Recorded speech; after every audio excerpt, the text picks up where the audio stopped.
Ya. Bismillahirrahmanirrahim. Assalamualaikum warahmatullahi wabarakatuh.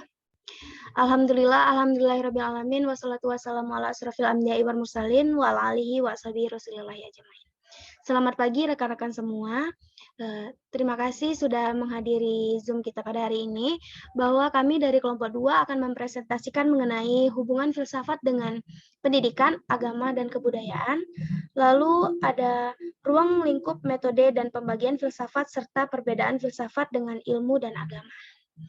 Berikut PowerPoint yang akan kami tampilkan. Apakah sudah terlihat PowerPoint-nya? Udah, Nat. Oke, di mana anggota kelompok 2 yang terdiri dari Mutiara Ziam Susanti, Miftahul Jannah, Mutia Permadani, dan saya sendiri yaitu Nadiatul Adabiyah Al-Aziziyah. Baiklah, materi pertama akan saya sampaikan mengenai pengertian filsafat pendidikan. Sebelum itu, kita harus mengetahui apa itu pengertian filsafat. Pengertian filsafat dari segi etimologi merupakan filsafat berasal dari kata falsafah yang dalam bahasa Arab dikenal dengan istilah falsafah. Dalam bahasa Inggris dikenal dengan istilah filosofi, dan dalam bahasa Yunani dikenal dengan istilah filosofia. Sedangkan menurut terminologi filsafat yang itu menurut para ahli, yang pertama Plato, bahwa filsafat adalah pengetahuan yang mencoba untuk mencapai pengetahuan tentang kebenaran yang asli karena kebenaran itu mutlak dari Tuhan. Kemudian menurut Aristoteles, filsafat adalah ilmu pengetahuan yang meliputi kebenaran yang ada di dalamnya terkandung ilmu metafisika, logika, retorika, etika, dan estetika. Menurut Dr. Fuad Hasan, filsafat adalah suatu ikhtiar untuk berpikir radikal, artinya mulai dari radiksnya suatu gejala, dari akarnya suatu hal yang hendak dipermasalahkan. Kemudian menurut Immanuel Kant, filsuf barat dengan gelar raksasa pemikir Eropa mengatakan filsafat adalah ilmu pokok dan pangkal segala pengetahuan yang mencakup di dalamnya 4 persoalan. Kemudian menurut René Descartes mengatakan bahwa filsafat adalah ilmu pengetahuan tentang hakikat bagaimana alam maujud yang sebenarnya.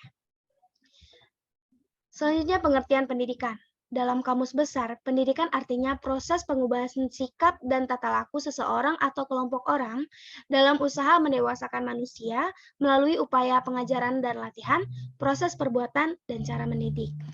Menurut Ki Hajar Dewantara, pendidikan adalah menuntun segala kekuatan kodrat yang ada pada anak agar mereka sebagai manusia dan anggota masyarakat dan mencapai keselamatan dan kebahagiaan setinggi-tingginya. Pendidikan menurut Edward Humrey, pendidikan adalah sebuah penambahan keterampilan atau pengembangan ilmu pengetahuan dan pemahaman sebagai hasil latihan, studi, atau pengalaman. Selanjutnya, Driyakara, pendidikan merupakan usaha yang sistematis yang bertujuan agar setiap manusia mencapai suatu tahapan tertentu di dalam kehidupannya, yaitu tercapainya kebahagiaan lahir dan batin. Nah, filsafat pendidikan itu sendiri adalah disiplin ilmu yang mempelajari dan berusaha mengungkapkan masalah-masalah pendidikan yang bersifat filosofis. Agar pendidikan mempunyai artian jelas karena pendidikan sangat besar peranannya dalam membina kemajuan suatu bangsa dengan filsafat yang diyakininya. Kemudian hubungan filsafat dengan pendidikan, agama, dan budaya. Hubungan filsafat dengan pendidikan. Filsafat pendidikan memberikan pandangan filsafiahnya kepada teori pendidikan, khususnya pandangannya tentang manusia, peserta didik, tujuan pendidikan, dan bagaimana seharusnya belajar. Teori pendidikan dapat mengcover pandangan filsafat pendidikan yang cocok baginya, meskipun pandangan-pandangan tersebut diolah kembali. Teori pendidikan sebagai sebuah disiplin ilmu yang otonom sering menemui masalah-masalah yang membutuhkan bantuan filsafat pendidikan. Kadang-kadang pandangan filsafat pendidikan dapat mengubah teori pendidikan. Jika suatu teori pendidikan tidak dapat dipertanggungjawabkan secara filsafiah, khususnya yang berhubungan dengan hidup dan manusia, maka akan mengakibatkan perilaku yang tidak bertanggung jawab. Pelaksanaan teori pendidikan sering memberikan bahan baru kepada filsafat pendidikan untuk direnungkan. Baiklah, materi selanjutnya akan disampaikan oleh Mutiara Ziam Susanti. Kepada Mutiara dipersilahkan. Oke, untuk selanjutnya yaitu hubungan filsafat dengan agama. Filsafat sesungguhnya bisa menjadi alat yang baik untuk menjelaskan dan memperkokoh kedudukan agama. Sedangkan agama dapat menjadi sumber inspirasi bagi timbulnya pemikiran filosofis yang kuat dan benar.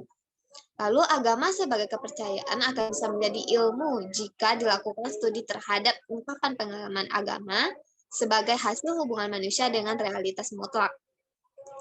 Dan agama bisa difilsafatkan dengan cara mempertanyakan secara radikal terhadap ungkapan pengalaman keagamaan manusia yang dalam konteks Islam terkandung dalam Al-Quran dengan segala cabangnya, hadis dengan segala subdisiplinnya, aneka ragam doktrin fikih, teologi, tasawuf, dan komunitas muslim sepanjang sejarah.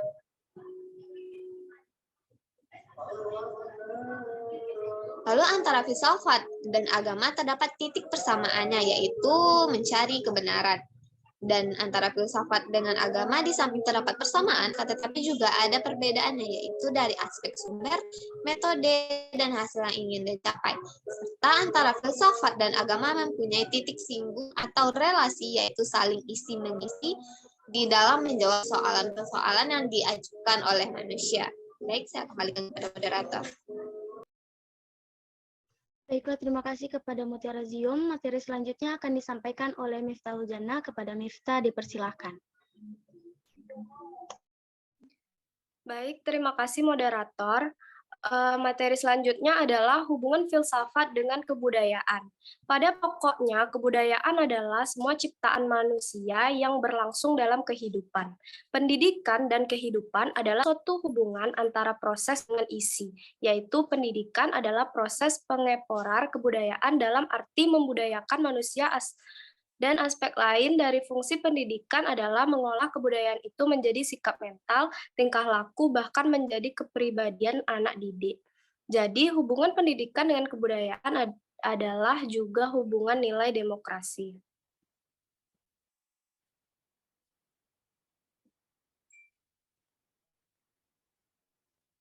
Apabila dibandingkan dengan definisi kebudayaan dan definisi filsafat bertemu dalam hal berpikir. Filsafat ialah cara atau metode berpikir sistematik dan universal yang berujung pada setiap jiwa. Sedangkan kebudayaan adalah salah satu hasil berfilsafat yang manifestasi pada cipta, rasa dan karsa, sikap hidup dan pandangan hidup atau gazalba. Dengan demikian, jelaslah filsafat mengendalikan cara berpikir kebudayaan. Perbedaan kebudayaan dikembalikan kepada perbedaan filsafat. Sekian yang bisa saya sampaikan, kembalikan kepada moderator. Baiklah, terima kasih kepada Miftah. Materi selanjutnya mengenai ruang lingkup, metode, dan pembagian filsafat akan disampaikan oleh Mutia Pramadani. Kepada Mutia, dipersilahkan. Baiklah, materi selanjutnya mengenai ruang lingkup, metode, dan pembagiannya. Pertama, terkait dengan ruang lingkup filsafat, yaitu pertama ada filsafat sebagai suatu kebijaksanaan yang rasional dari segala sesuatu. Yang kedua, filsafat sebagai suatu sikap dan pandangan hidup. Yang ketiga, filsafat itu sebagai metode. Yang keempat, filsafat sebagai kelompok persoalan. Yang kelima, filsafat sebagai sekelompok teori atau sistem pemikiran. Yang keenam, filsafat sebagai analisis logis tentang bahasa dan makna dan istilah. Yang ketujuh, filsafat sebagai suatu proses kritis dan sistematis dari segala pengetahuan manusia. Yang ke-8, filsafat sebagai usaha pandangan komprehensif dan menyeluruh.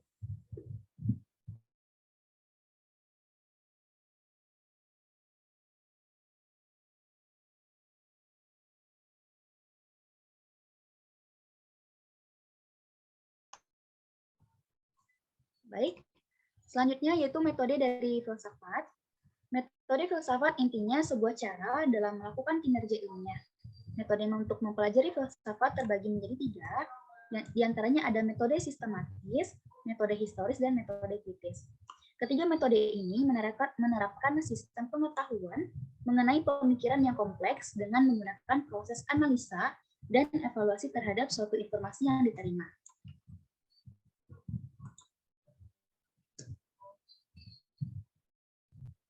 Pendapat lain mengenai metode filsafat terbagi menjadi 3, diantaranya ada deduksi, yaitu metode berpikir dengan menarik kesimpulan umum menuju khusus, metode induksi, yaitu cara berpikir khusus kemudian ditarik kesimpulan umum. Dan yang ketiga, dialektika, yaitu cara berpikir menarik kesimpulan melalui 3 tahapan, dimulai dari tesis, antitesis, dan sintesis tesis.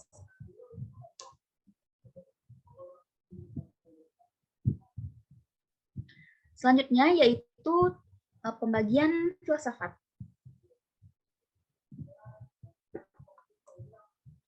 Filsafat dalam coraknya yang baru ini memiliki beberapa cabang, diantaranya ada metafisika, yaitu filsafat mengenai hakikat yang ada baik di alam nyata yang bersifat transcendental, yaitu di luar atau di atas jangkauan pengalaman manusia. Logika, yaitu filsafat mengenai pikiran dan cara berpikir benar atau salah. Ada juga etika, yaitu filsafat mengenai pola tingkah laku yang baik dan buruk.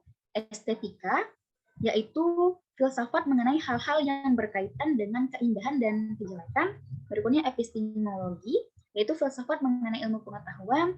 Politik, yaitu filsafat tentang hal-hal yang berkaitan dengan undang-undang atau negara. Dan filsafat khusus lainnya, seperti filsafat sejarah, filsafat hukum, filsafat manusia, pendidikan, agama, dan lainnya.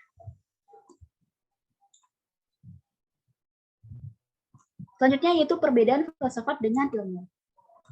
Di antaranya yaitu ilmu pengetahuan, objeknya itu dibatasi.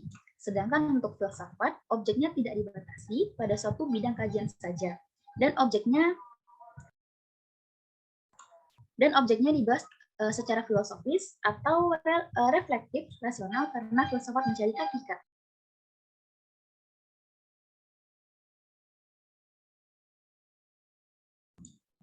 Berikutnya yaitu masih yang tadi, Nat. Yang kedua yaitu objek lapangan filsafat bersifat universal atau umum, yaitu segala sesuatu yang ada realitas, sedangkan objek material pada ilmu itu bersifat khusus dan empirik. Yang ketiga,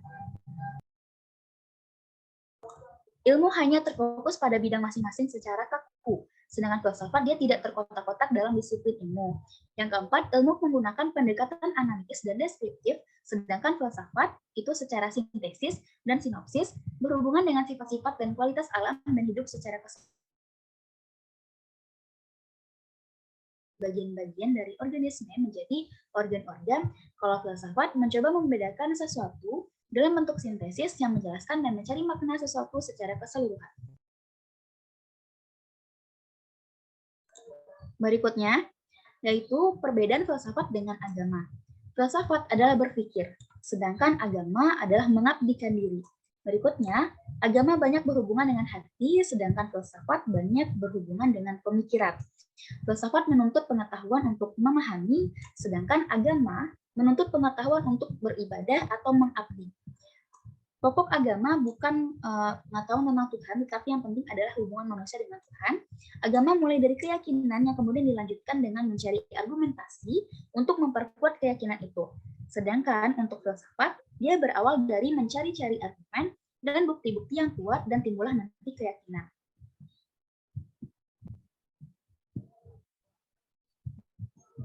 Baiklah, sekian materi dari saya terkait dengan metode ruang lingkup dan pembagian serta perbedaan filsafat dengan ilmu dan agama. Berikutnya saya kembalikan kepada moderator. Baiklah, terima kasih kepada Mutia Pramadani. Kepada rekan-rekan, itulah hasil presentasi dari kami, yaitu mengenai hubungan filsafat dengan pendidikan, agama, dan kebudayaan, serta ruang lingkup metode dan pembagian filsafat dan perbedaan filsafat dengan ilmu dan agama. Kepada rekan-rekan yang ingin memberikan kritik dan saran dari presentasi yang sudah kami lakukan, dipersilahkan, dan apabila ada yang ingin bertanya, dipersilahkan pada diskusi kita hari ini. Terima kasih, saya akhiri diskusi kita pada hari ini. Apabila ada salah dan maaf, mohon dimaafkan. Salah kata, mohon dimaafkan. Assalamualaikum warahmatullahi wabarakatuh.